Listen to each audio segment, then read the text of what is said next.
Good morning, I'm Maddie Jansen, and this is the podcast of 17 News at Sunrise. It's everything you need to know to start your day in about 15 minutes.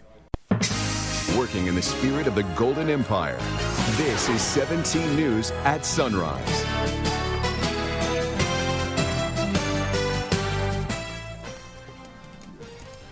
Good morning. Right now at 5, the Bakersfield City Council approves a new plan to give relief to small business owners. We'll tell you what it entails and how much money is coming to Kern from the recently passed national stimulus plan.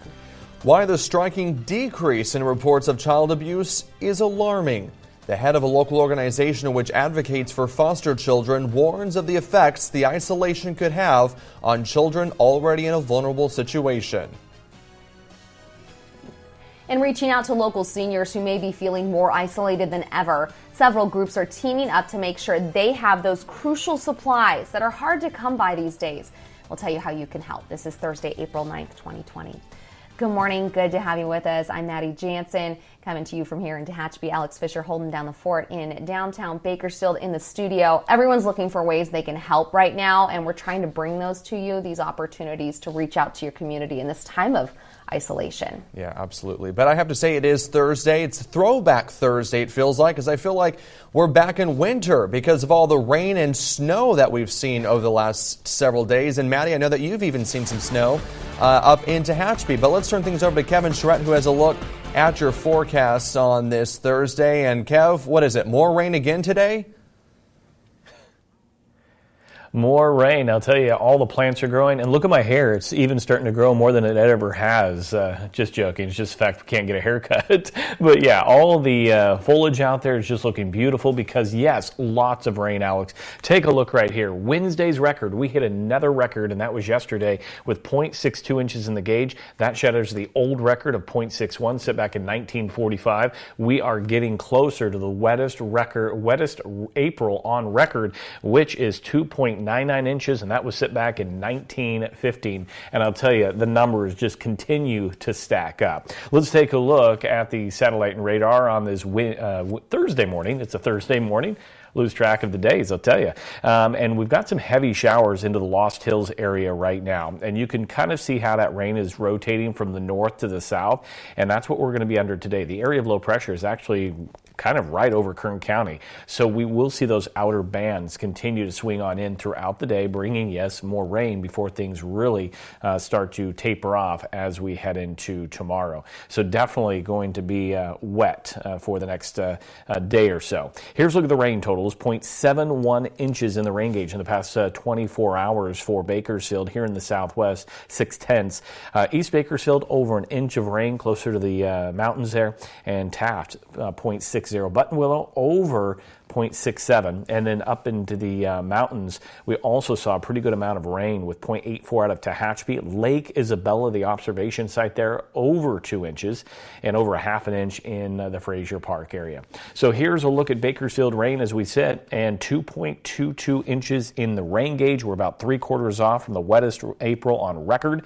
Right now we sit above 2 inches on the month. Our normal up to this point is about 1900ths, and then for the water year, we're up, look at that, over 3/4 of an inch. So this is all good news for us, and the drought report will come out later today.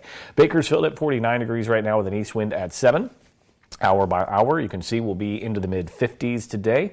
And then for the mountains, we're sitting at 34 degrees and east-southeast wind at 3. There is still a winter storm warning, now extended until 11 o'clock tonight for the Kern County mountains, where heavy snow is possible above 5,000 feet. 6 to 12 inches of new snow is possible for today. And temperatures today will rise into the 30s. There will be some lower 40s out there as well. So a lot to talk about, Alex, as the rain continues to fall around Kern County. All right, Kev, I have a question for you. Do you think that we're going to break the record for wettest April?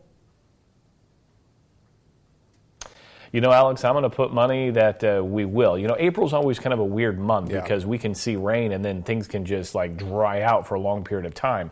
But it looks like maybe another system next week could come on in. So after today, we'll have a better idea how close we're going to get to that 2.99 inches. Again, set back in 1915. But I think this could be the April that we break that record. And we've got the drought monitor coming out with an update in about an hour, so it should be interesting to see what that says. Yep. All right, thanks so much, Kev. All right, your time now is 5:05, and once again, Kern County saw another big jump in confirmed COVID-19 cases locally. 42 new people were diagnosed yesterday. This morning, 309 people tested positive for the novel virus in Kern. That's including 6 non-residents. More than 3,000 people have tested negative, but more than 2,100 tests are still pending. 2 residents have died from the virus. Let's take a look at how these cases break down by age. More than half of the positive tests, 161, are people between the ages of 18 and 49. Meantime, 12 children have tested positive. 89 cases are people between ages 50 to 64, and 41 cases are ages 65 and older. Here's a look at where these cases fall within the county. This map shows where the patients live, not necessarily where they caught the virus. 44 are in the Valley region, 123 cases in the region known as West Bakersfield, 117 cases in the area known as East Bakersfield, 10 in the mountains, and 9 in the desert communities. The Bakersfield City Council approved a relief plan last night to help local businesses hurt by the COVID-19 pandemic. The council met last night where they voted unanimously to defer payments of some taxes and fees for businesses that are struggling right now. The council also approved a resolution to lend $1.7 million in Measure N money to the Housing Authority for the construction of 28 units of affordable housing at several locations in Bakersfield. In addition, the Bakersfield Homeless Center will receive $1.1 million in grant money for an expansion project. Kern County is set to receive nearly $6 million to help the fight against COVID-19. The money is from the U.S. Department of Health and Human Services, which has allocated more than $192 million to the state of California. The funding is designed to help health centers prevent, detect, and treat COVID-19 during this health emergency. It's part of the coronavirus aid package signed into law by President Trump last month. For a way to help our healthcare workers on the front lines of this pandemic, one Bakersfield nurse is tackling the country's widespread mask shortage and asking you to join her cause. 17's Vanessa Dillon has more. Research shows the U.S. only has 12 million N95 surgical masks. That's just 1% of the expected need during this pandemic. And with this shortage, Julie Boyer says it's time for us to step up and solve the problem. And contributing to the solution is easy. You don't even need to leave your house. Doctors and nurses, we've become kind of complacent in the fact that our providers would have an unlimited supply of personal protective equipment. And when we started running low, about 3 or 4 weeks ago, we realized exactly how low we were getting. A registered nurse for over 20 years, Julie Boyer says she immediately wanted to leap into action when she heard about our sweeping mask shortage. Healthcare workers, we're not in it for the money. We do it because we love to care for people. And I want to care for my peers, the people that I love, the people that I work with. A passion for people inspired a passion to help those on the front lines of this pandemic. We have a duty to protect each other, and nurses will do that. We're like soldiers. We fight for each other. We really do. And so this was just natural for me to pick this up. So the fight to help thousands of healthcare workers began. Weeks ago, Boyer created Mask Relief, an organization that donates cloth masks to healthcare workers across the country. Originally, we wanted to make maybe 100, maybe 200.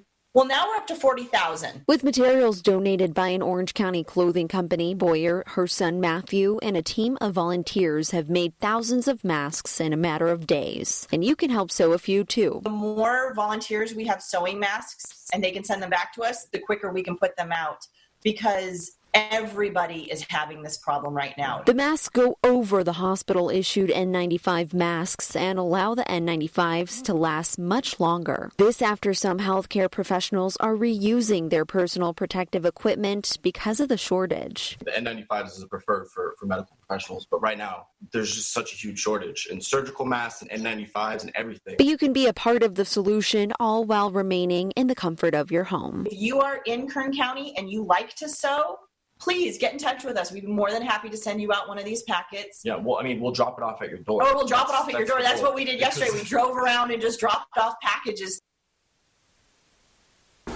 Boyer says they're always looking for volunteers and donations. To find ways to help, just head to our website, kgt.com. I'm Vanessa Dillon, 17 News. The time now is 5:09, and yet another way that you can help out here during the pandemic. Optimal Hospice Foundation is asking for people in our community to draw some pictures to lift the spirits of some of their patients. Because of the coronavirus, all of the local care facilities are on lockdown. That means families can't visit their loved ones. So Optimal Hospice is asking children to draw pictures for the patients. The drawings must be on 8.5 by 11 pieces of paper. You can scan them and email your artwork into cshoemake@optimalcares.com. We're going to post this on our website so you can find it there. Or you can mail or drop off your artwork outside the Optimal office located at 1227 Chester Avenue. The pictures will be sanitized or scanned and then handed out. I love that. I think that's really neat. Well, a number of local groups are reaching out to help low-income and homebound seniors with food and other necessities. The Board of Realtors is partnering with Christian Real Estate Fellowship, Christmas for Seniors and City Serve for the drive. They're collecting toiletries and other necessities that many seniors are going without because they can't afford them. And they're at high risk for coronavirus. If you're a senior or vet and you need items, or if you would like to volunteer to make deliveries, you can call 703-8893. 5:11 now. A reminder for parents, you won't be able to grab meals from the high school district tomorrow because it's Good Friday.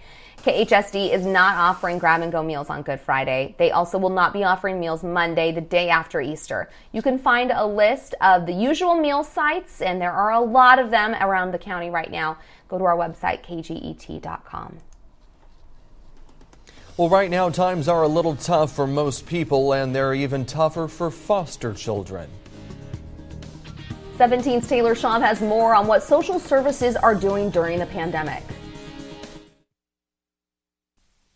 Amy Travis serves more than 3,000 foster children in Kern County, and she's frankly worried. The isolation that and the mental health that declines through that is something that's just very concerning to me. As the executive director of CASA, she would routinely check in on these kids in person, making sure their situations were satisfactory. But now with the coronavirus looming large over us all, those meetups have moved online. You can try to mimic it through a phone call, but it's not the same. That loss of touch with the outside world would be tough enough for children who've already dealt with traumatic upbringings. But Travis says the crisis could lead to an even bigger problem. We know that the CDC identifies a number of factors that increase child abuse. Okay, social isolation, financial stress and inability, and family stress. The state, she says, is already seeing an alarming decrease in reported cases. And with schools closed and virtually all children's activities shut down, she fears there's no one they can turn to. That means that there's less people that are out there, like the teachers, like the professionals that would identify these behaviors of child abuse. They're not seeing these kids anymore, and so less people are able to make reports. The potential effect? Life-altering. I am very concerned about the fact that there will be more people in general that may think that there's no end to this and that their only relief is, something that's unreversible. So during this period, Travis is asking neighbors and friends to be extra watchful and to report suspected abuse or neglect. Coronavirus crisis is having a ripple effect through the heart of our communities, leaving small businesses in a way that could have their doors closed for good after this. Liz McLaughlin has more. As streets empty, so do the pockets of shop owners. We had at least 95% of our business go away. The Enchanted Florist in Burbank, California, is one of 30 million small businesses in the U.S., now struggling to make ends meet. We'll have a little bit in reserve, but not a lot, and not enough to continue on for too much longer. Some, including pet care businesses, are able to stay open. We luckily fell into the category of essential business, but the argument is to be made that any business that provides for a family is essential. Those deemed non-essential forced to close their doors. We all have no traffic. We all have no money. As the bills pile up. okay, April's rent is due. I'm like, yeah, but what am I paying for? The stimulus bill promised relief, with $350 billion earmarked for small businesses. But after Friday's rocky rollout, every bank is on a different page. Many who've applied say they're left in limbo. As each day goes by, we worry more and more. I've heard nothing or received nothing. This restaurant owner saying even if the money comes through, it won't be enough. It's the proverbial Band-Aid on a broken leg. As lawmakers consider additional aid, some fear it's already too late. I think it goes a long way, but we're still going to see a large number of businesses fail because of this coronavirus crisis. In the meantime, mom and pop shops are doing all they can to stay afloat. I see people that are going into their savings, they're going into their children's college funds now, and this is going to have generational impacts. Hoping for the best in an uncertain future. Liz McLaughlin, NBC News. The Senate votes to approve further funding for the small business loan program today. You can support your small businesses here locally by doing a few small things. You could buy online. You could do curbside pickup. So many places are doing takeout and delivery right now. You can also buy a gift card for further future use. All right, well, still ahead here on 17 News at Sunrise. The number of COVID-19 cases and deaths continues to explode across the U.S. We'll have a look at some of those numbers and a look at the flattening of the curve. Tracy Potts has more on that, plus the vote set for today.